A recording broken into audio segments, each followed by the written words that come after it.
আমার প্রিয় শাড়ির সাথে আমার পহেলা বৈশাখের সাজ। সবার আগে অনেক, অনেক সানস্ক্রিন এপ্লাই করে নিচ্ছি এবং এরপর আমি আমার শাড়িটা খুলে দেখছি। এটা হচ্ছে মেনকার স্ক্যালপ শাড়ি। এটা আমার খুবই পছন্দের শাড়ি। অনেক দিন ধরে এটার উপর আমার চোখ ছিল।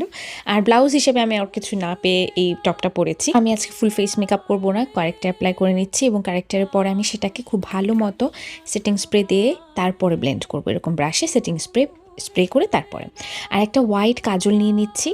সেটা আমি জাস্ট ইনার কর্নারে অ্যাপ্লাই করছি, কারণ এই হোয়াইট কাজলটা ম্যাট হওয়ার কারণে এটাও কিন্তু লং লাস্টিং হবে। আর আমার যে ন্যাচারাল ডার্কনেস আছে চোখের, সেটা একটা ট্রানজিশন শেড হয়ে গেছে, খুব সুন্দর লাগে কিন্তু।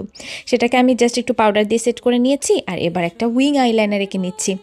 আপনাদেরকে উইং আইলাইনার শেখাতে শেখাতে আমি নিজে এখন কিছুটা হলেও এক্সপার্ট হয়ে গেছি। তারপরও আমার দুই চোখ সমান হয় না, আমি চেষ্টা করে যাই। তো এখন আমি একটু ইনার কর্নারটা করে নিচ্ছি। ইনার কর্নারটা একদম যে আমার উইংটা যেই বরাবর সেই বরাবর একটু কোনাচে করে দিচ্ছি, কারণ একটু টানা টানা চোখ চাচ্ছিলাম, যেহেতু আমি অন্যান্য খুব একটা ভারী মেকআপ করব না। কনসিলার অ্যাপ্লাই করে নিচ্ছি। আবার আমি সেটিং স্প্রে করে সেই ব্রাশ দিয়েই কিন্তু ব্লেন্ড করে নিচ্ছি যেন সেটা লং লাস্টিং হয়। এবং আবারও আমি সেটিং স্প্রে দিয়ে নিচ্ছি, কারণ আমি প্রচুর ঘামি গরমে। সেটাই যখন সেট হয়ে যাবে এরপরে মাস্কারা অ্যাপ্লাই করছি।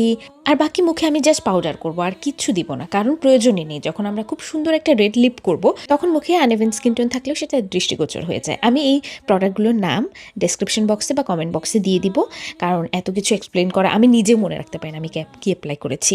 তো এরকম একটা ব্রাউন লিপ লাইনার অ্যাপ্লাই করে এরপরে আমার পছন্দের একটা লিপ শেড অ্যাপ্লাই করছি। এটা পুরো লাল বানু টাইপের লিপ শেড। একটুখানি ব্রাশ দিয়ে ক্লিন করে নিচ্ছি যেন বাইরে চলে গিয়ে থাকলে সেটা খুব সুন্দর করে পরিষ্কার হয়ে যায়।